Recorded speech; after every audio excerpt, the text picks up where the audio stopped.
नमस्कार, आदाब दोस्तों। आज हम बात करने जा रहे हैं पीसीओडी के बारे में, पॉलीसिस्टिक ओवेरियन डिसीज और पॉलीसिस्टिक ओवेरियन सिंड्रोम। ये किसी डिसीज का नाम नहीं है, ये कोई एक रोग का नाम नहीं है कि दवाई दिया और मिट गया। बेसिकली एक सिंड्रोम है। सिंड्रोम तभी बनता है जब वो लाइफस्टाइल से जुड़ा होता है। पीसीओडी, पॉलीसिस्टिक ओवेरियन सिंड्रोम, बहुत सारे छोटे छोटे सिस्ट ओवरीज में बन जाने के कारण से पीसीओडी का निर्माण होता है। सादी भाषा में कहा जाए तो महिलाओं के अंदर बाज़ मरतबा पुरुष हार्मोन के बढ़ जाने के कारण से जो डिसीज डेवलप होता है उसी को पीसीओडी कहा जाता है। सोनोग्राफी के अंदर देखने जाए, मालाओं की रचना के आकार से, मोतियों की रचनाओं के आकार से जिस मुताबिक ओवरीज के अंदर सिस्ट डेवलप हो जाती है उसी को पीसीओडी कहा जाता है। बेसिकली स्त्रियों की जो साइकिल है वो या तो 28 डेज या तो 30 डेज की रहती है। क्लिनिक के अंदर आने वाली बहुत सारी महिलाएं ये फरियाद लेके आती है कि हमें पीसीओडी है। जब हम पूछते हैं कि आप क्या समझते हो पीसीओडी को, तो कहते हैं बस हमें पीसीओडी है, ऐसा लग रहा है, इसीलिए मेंसेस इरेगुलर है। जाने अनजाने में वो सही होते हैं, पर वो होता क्यों है? बेसिकली पीसीओडी रिलेटेड है हमारी लाइफस्टाइल के साथ। आज हम बाहर का खाना खा रहे हैं, आज हम प्रॉपर स्लीप नहीं ले रहे हैं, आज हमारी लाइफस्टाइल टेबल के ऊपर काम करने वाली हो गई है, आज हमारी लाइफस्टाइल के अंदर कोई भी व्यायाम, एक्सरसाइज वगैरह कुछ भी नहीं रहा है। हाँ, यही तो सब कारण है पीसीओडी के लिए। पीसीओडी के अंदर फीमेल्स के अंदर हार्मोनल चेंजेस हो जाते हैं और पुरुष एंड्रोजन हार्मोन फीमेल्स के अंदर बढ़ जाते हैं और इसी के कारण से लक्षण पाए जाते हैं पीसीओडी के।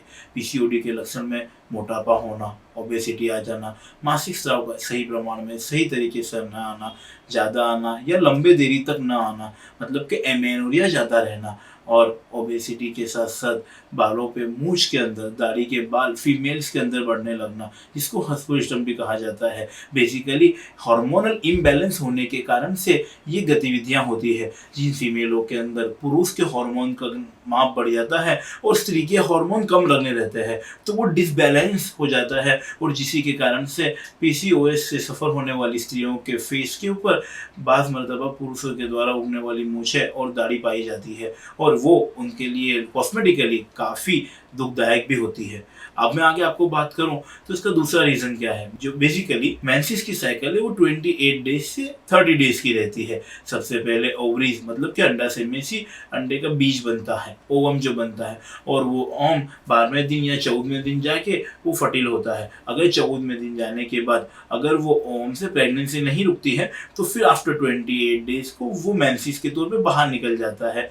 बट जो ओवम 14 डेज को पहुंच जाता है, उस ओवम को प्रॉपर तरीके से हार्मोनल ग्रोथ न मिलने के कारण से वो वहीं पे अटक जाता है और जब वो अपनी साइकिल में उसी एक जगह पे स्टक हो जाता है तो वो सिस्ट बन जाता है। ऐसी ढेर सारी सिस्ट की रचनाओं से जो ओवम का जो हमें पिक्चर मिलता है वो पीसीओडी का कहा जाता है।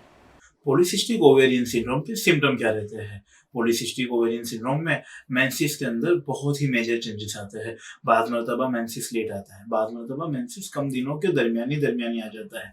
मेंसेस का फ्लो कभी ज़्यादा रहता है, मेंसेस का फ्लो कभी कम रहता है, डार्क क्लोटेड और इरेग्युलर मेंसेस हो जाता है। लेटर स्टेज में देखने में जाए तो मैरिड वुमन को इनफर्टिलिटी फेस करनी पड़ती है, वो भी पीसीओडी का ही एक भाग है। पीसीओडी के बेसिक कोई कारण नहीं पता है, अभी तक कोई पॉजिटिव फैक्टर पीसीओडी के लिए नहीं पता है। बट हाँ, एक चीज है, इंसुलिन रेजिस्टेंस, मतलब कि बॉडी के अंदर इंसुलिन की मात्रा के अंदर जो तब्दीलियां आती है, हमारी बॉडी के अंदर इंसुलिन के अंदर जो चेंजेबिलिटी आती है, ग्लाइकोजन जो हम डाइजेस्टिव सिस्टम के अंदर जो डिफॉर्मिटी के साथ डेवलप होता है, उसी के कारण से यंग फीमेल के अंदर पीसीओडी पाई जाती है। वजन का उतार चढ़ाव होना, ज्यादातर फीमेल्स के अंदर वजन के अंदर बढ़ोतरी पाना, ओबेसिटी का पाए जाना, ये पीसीओडी के लक्षणों के अंदर माना जाता है। पीसीओडी की जांच हम कैसे कर सकते हैं? सबसे पहले पीसीओडी की जांच आपके लक्षणों के द्वारा आप की जाती है। आपके गायनेकोलॉजिस्ट से या आपके डॉक्टर से कंसल्ट करके प्रॉपर तरीके से अपने साथ होने वाली तब्दीलियों को, अपने साथ होने वाले चेंजेस को आप उनको एक्सप्लेन करें। सेकंड होता है हार्मोनल रिपोर्ट्स, जिसके अंदर एलएच हार्मोन, एमएच हार्मोन जैसे हार्मोन्स के रिपोर्ट्स करा के, टीएसएच, थायराइड वगैरह हार्मोन्स के रिपोर्ट करा के हम बेसिकली बॉडी के अंदर हार्मोन्स का बैलेंस है या नहीं है वो जांचते हैं। थर्ड कंडीशन में हम आगे जाते हैं सोनोग्राफी के लिए। सोनोग्राफी के अंदर हम क्या पाते हैं? सोनोग्राफी के अंदर हम सिस्टिक चेंज पाते हैं और उसी के साथ साथ वो हिस्ट्री को रिलेट करते हैं पेशेंट की हिस्ट्री के साथ। तो इसी तरह से हम अपना डायग्नोसिस पॉलीसिस्टिक ओवेरियन सिंड्रोम या डिसीज कंफर्म कर लेते हैं। पीसीओडी की ट्रीटमेंट क्या है? सबसे पहला है एक्सरसाइज, व्यायाम, और अपने शरीर को तंदुरुस्त बनाना। बेसिकली दौड़ते रहना, तंदुरुस्ती के साथ रहना और अपने आप को फिजिकली फिट रखना, ये पीसीओडी के सबसे पहला ट्रीटमेंट पार्ट ऑफ ट्रीटमेंट है। सेकंड थिंग है वो है हार्मोनल पिल्स और हार्मोनल थेरेपी। वो आपके डॉक्टर के द्वारा सूचित किए प्रिस्क्रिप्शन के ऊपर आप उनसे कंसल्ट करने के बाद ले सकते हैं। हाँ, पीसीओडी का बहुत ही बेहतरीन रोल होम्योपैथी दवाइयों के साथ काम करता है। बेसिकली मानसिक संतुलनता और शारीरिक संतुलनता और उसके साथ मीठी होम्योपैथी, ये आपको पीसीओडी से डेफिनेटली निजात दिला सकती है।